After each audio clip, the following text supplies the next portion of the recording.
The monsoon dust has barely settled over Warangal when the old king makes his decision, and history holds its breath.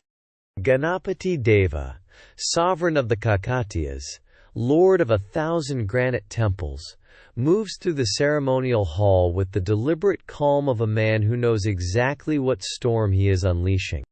Incense curls toward carved sandstone ceilings. Priests intone in Sanskrit. And there, draped in silk, the color of a war banner, steady as the Deccan Plateau itself, stands Rudrama Devi, his daughter, his chosen heir. The sacred water touches her forehead. The court watches in stunned, suffocating silence. Garlands are offered. Obeisance is made. But behind every bowed head, behind every pressed palm, resentment takes root like iron in red earth. And the conspiracies have already begun. In the lamplight of the inner sanctum, surrounded by the smell of sandalwood smoke and cold granite, Rudrama Devi makes a choice that will define an age. She does not weep. She does not hesitate. The attendants bind her hair beneath a warrior's turban, and the silk sari gives way to the stiffened armor of a Kakatiya chieftain. Each transformation is deliberate.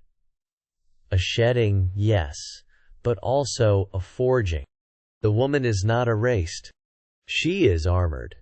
From this moment forward, the court will know her as Rudrama Deva, king of Warangal, son of Ganapati. The carved stone goddesses of the Swayambhu Shiva temple seem to watch in silence as a new identity settles onto her like iron. The feudal lords believe they have forced her into a disguise. They do not yet understand they have handed her a weapon.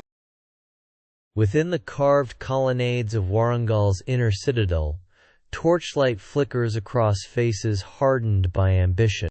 Ambadeva and his confederate Nayaka chieftains gather beneath the watchful eyes of stone gods, their voices low as the night insects outside. The conspiracy is ancient in its logic. A woman on the throne is an insult to the natural order, or so they tell themselves. Sandalwood smoke drifts through the granite corridors, masking the rot of treachery.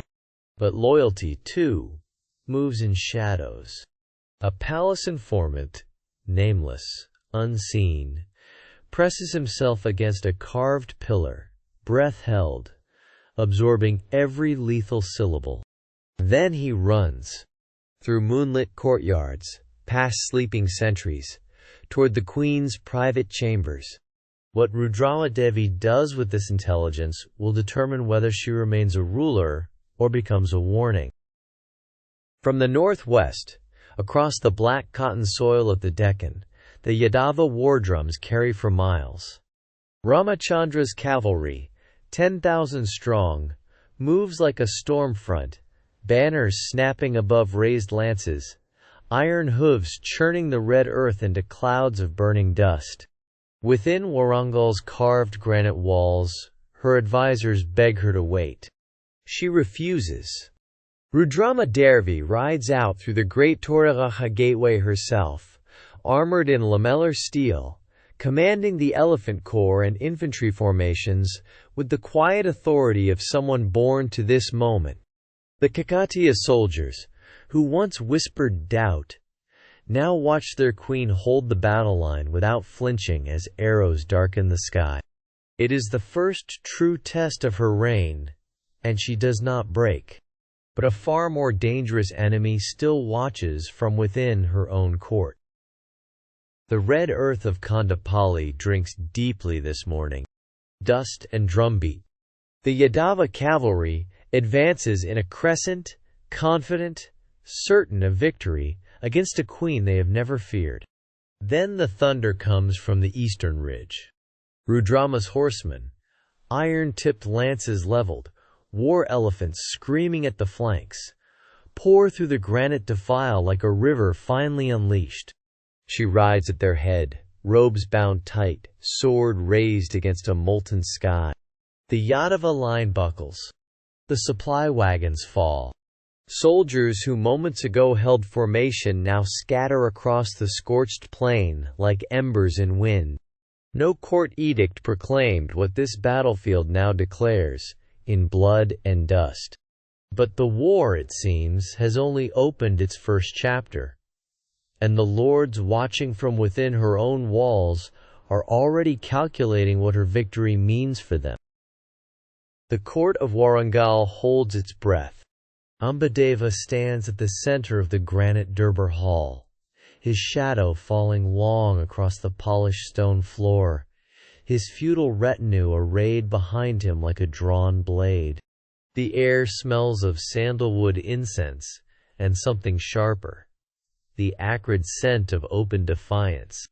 He has spoken the words no lord has dared voice aloud, that a woman cannot hold the Kakatiya throne.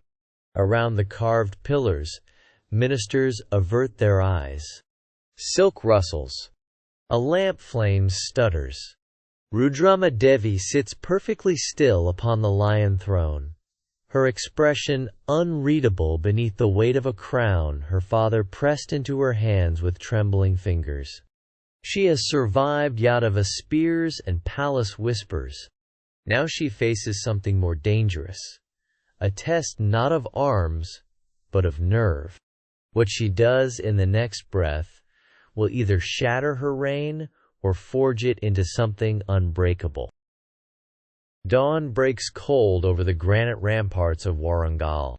Before the temple bells have finished their morning hymn, Rudrama's cavalry encircles Ambadeva's compound, hooves silent on red earth, torchlight catching the steel of drawn lances. There is no proclamation, no theater of accusation, only the quiet, absolute machinery of a sovereign who has already won.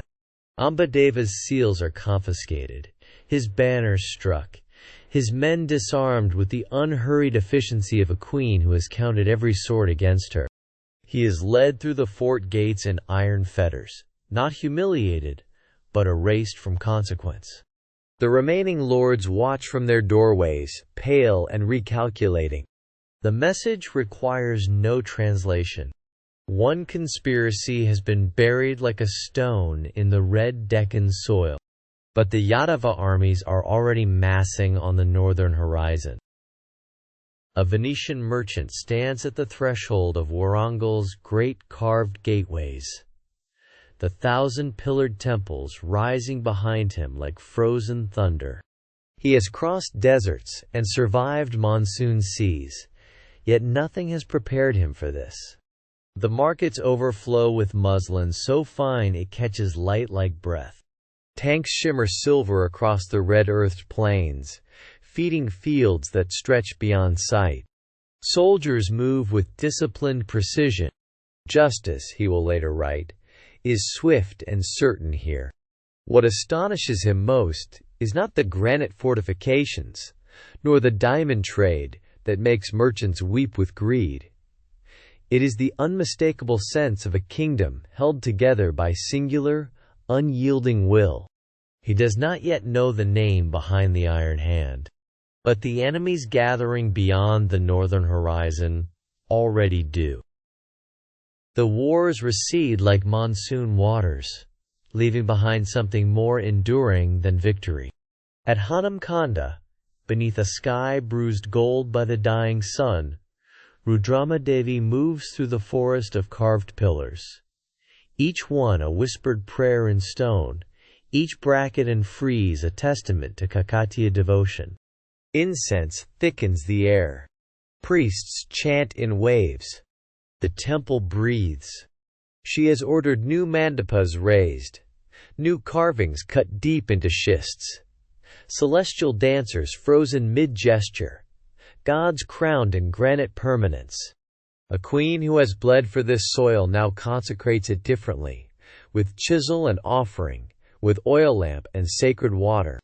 Here, in the fragrant silence, Rudrama is not a warrior in disguise. She is simply sovereign. But far to the northwest, in the Yadava court, old ambitions are stirring once more. The monsoon comes again to Warangal, as it always has, drumming against black granite, filling the great tanks until they mirror a bruised and generous sky. Rudrama Devi moves slowly now through the carved corridors she once strode like thunder. Sandalwood smoke drifts through the pillared halls where young Prataparudra receives her counsel, her steady gaze pressing sovereignty into him like a seal into warm wax. She has outlasted invaders, conspirators, and the contempt of men who mistook a crown for something only they could carry. The red earth of the Deccan holds the bones of those who doubted her. Her temples still stand. Her tanks still breathe. In choosing her heir, she performs her final act of governance. Patient, precise, and absolute.